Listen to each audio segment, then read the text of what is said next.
Hey fellow founders, welcome to another video. In today's video, I'm sharing my insight on how you can best prepare to get the most value out of the Founder University program. I've recently completed cohort number 3 of Jason Calacanis' Founder University, and I know that cohort 4 is starting very soon. So if you're considering applying or have applied and have got into the program, you might be wondering, how can I get the most value out of this program? These tips are all shared through the lens of someone who wants to maximize their chances of being able to pitch Jason and hopefully receive investment. So I was fortunate enough to be selected as one of the 20 startups to pitch Jason. Unfortunately, haven't received any investment as of yet, but I hope that at least my journey can kind of give some insight or help prepare you for basically positioning yourself, right, to give yourself that best possible chance. So everything that I share is through that lens. If you are looking to just do the program because you want to learn the content, you've never built a startup before, it's all brand new and you're not really interested in pitching or you don't really mind, just keep that in mind. These questions or the way I'm framing this is through that lens of someone who really wants to maximize their chances, at least in my opinion. So tip number 1 is that you either want to be ready to start work on your idea or be in a position to choose the idea that you're going to be working on within the first 2 to 3 weeks.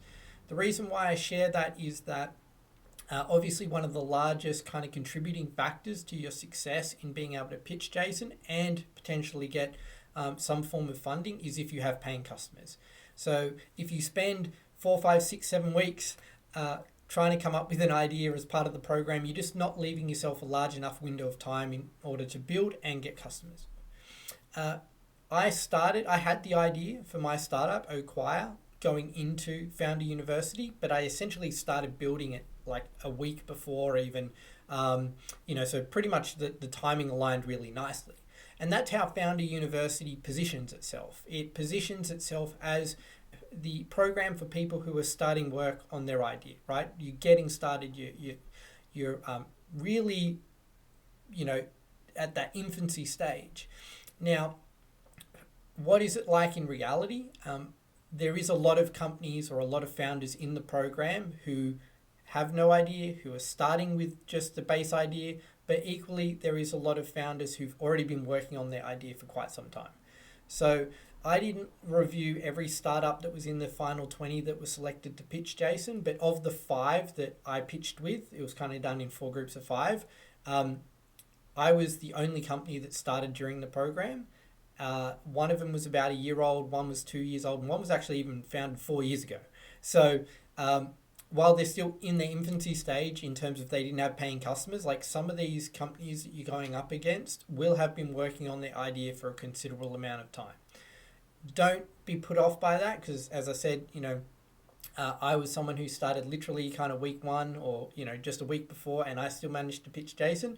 But I just think that if you aren't really clear on where you want to go, you're not really sure of any ideas, you're just going to burn a lot of time and really diminish the chance unless you kind of create something viral that gets a lot of traction in a very, very short window of time, which is hard to do.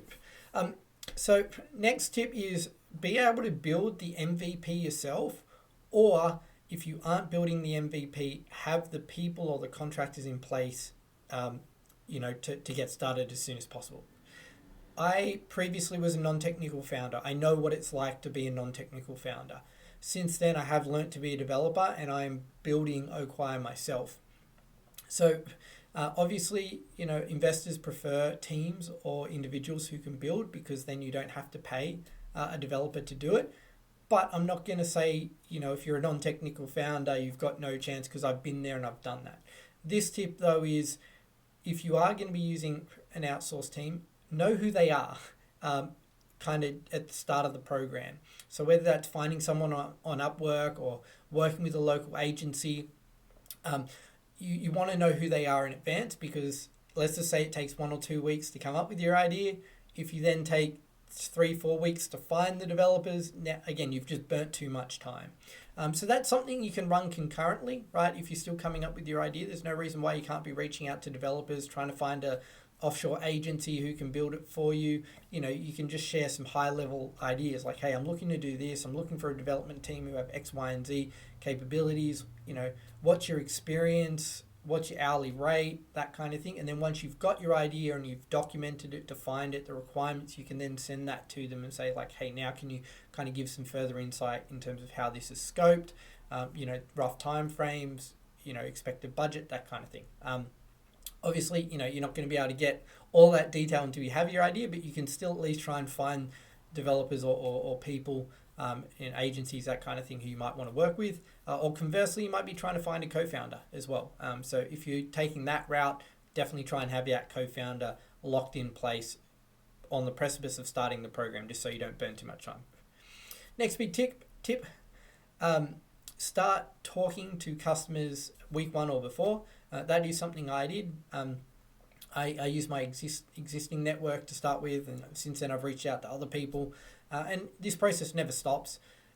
It just forms two purposes. A, it helps you refine and iterate your idea, as well as how you pitch your idea, because you're getting live feedback.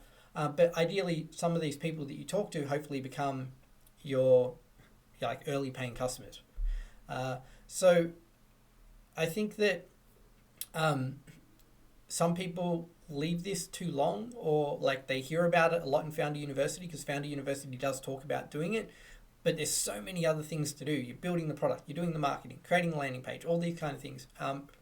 And it's like, oh, well, I'll get around to talking to a customer. I'll get around to it. And it's easy to kind of bump that thing. But even just, 3 or 4 people a week, if you just have a 20 or 30 minute conversation, it's really going to put you in a good position.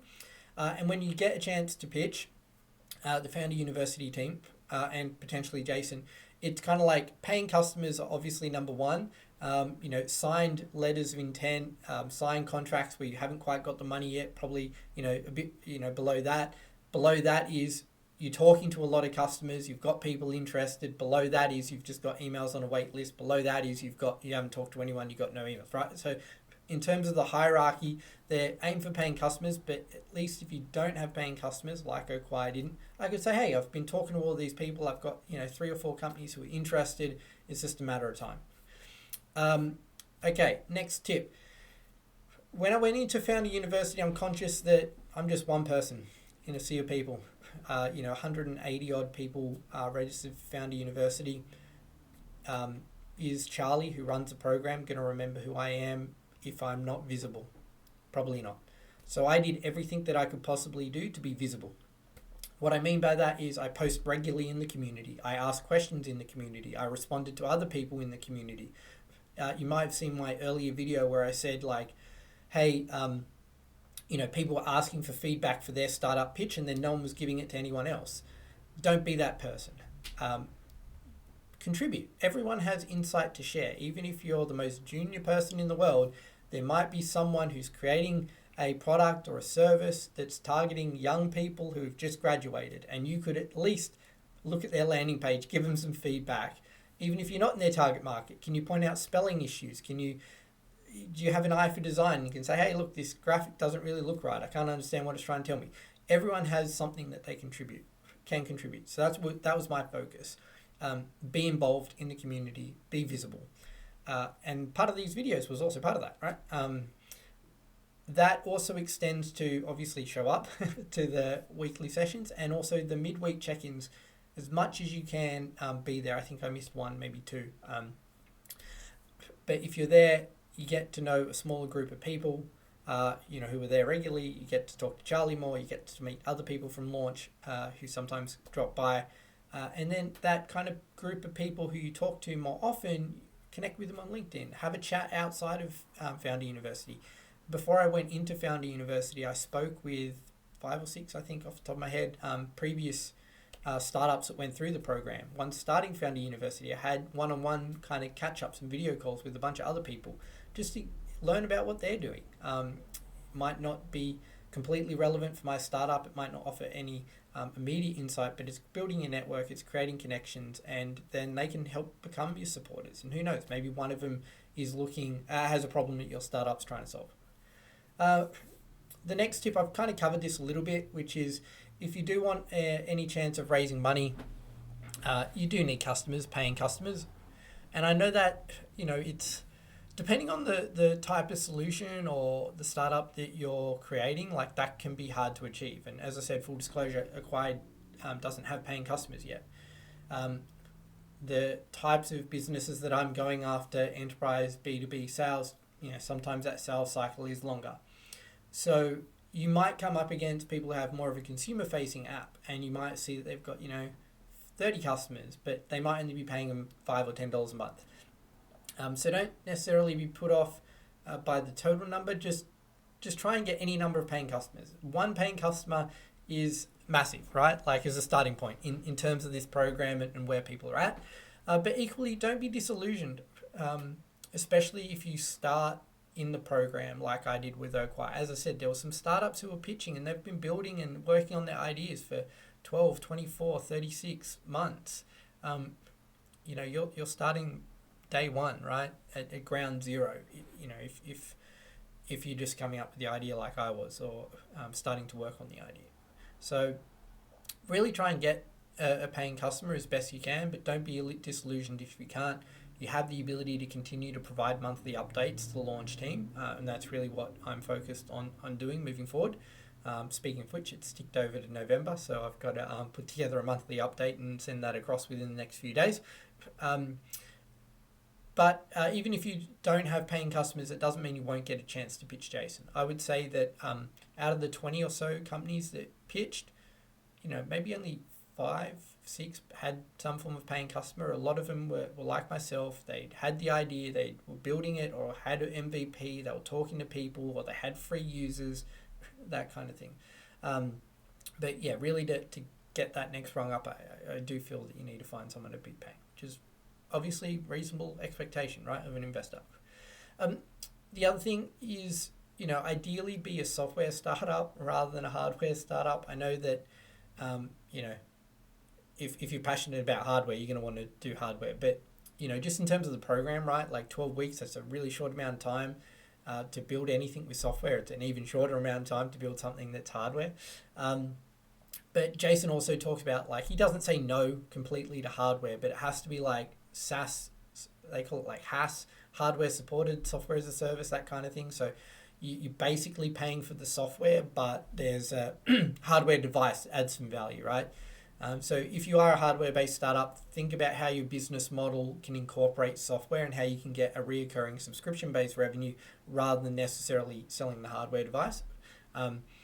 But yeah, look, I'm not going to say, hey, if you're super passionate about a hardware project, don't do it. It's just through the context of the program. If you want to maximize your chances of raising money, it does seem that software helps. Or, I'd say if you are a hardware startup, it's probably best to already have done a fair bit of the groundwork and be a little bit more progressed on your idea instead of joining like day zero into the program, because 12 weeks just probably won't be enough time. The final thing that I would say is a little bit more program specific, and that is, there's a lot of information in the program. Some of it, you can certainly find online yourself. Some of it you might know, especially if you've been through the process like I have before. But it's always worth listening. It's always worth reading. It's always worth asking questions, because there'll be one or two things that you can always take away from the content. And I think that's the most important thing to remember, is that they're meant to be things that you take away from the content. Don't just listen and watch and then walk away and do nothing about it. Put into action the things that you learn. So for example, Velocity Growth, who did one of the talks, they spoke about their how they use LinkedIn and how they connect with new people and how they message people on LinkedIn. I took that and I put it into place. So I use Phantom Buster like they do. I'm connecting with people. And then just the other week, I sent some messages to some new contacts. And from that, I got the opportunity to speak to the country manager of a software company here in Australia. The company has about 1,000 staff globally, probably about 100 or so locally.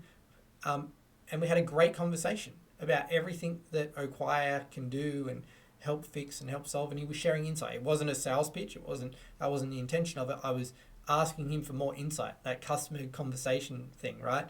But if I hadn't done that, taken that lesson from the Velocity Growth talk and hadn't put that into place, I would never have spoken to this guy. So that's probably another takeaway.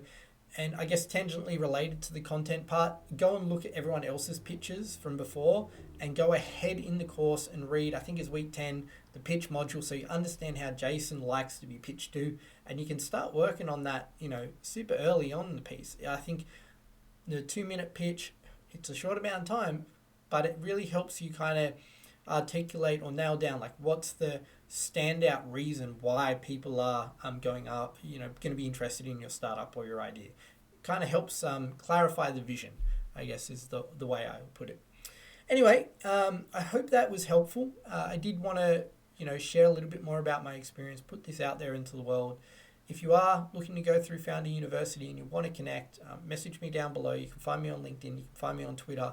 Always happy to have conversations, always happy to jump on a call.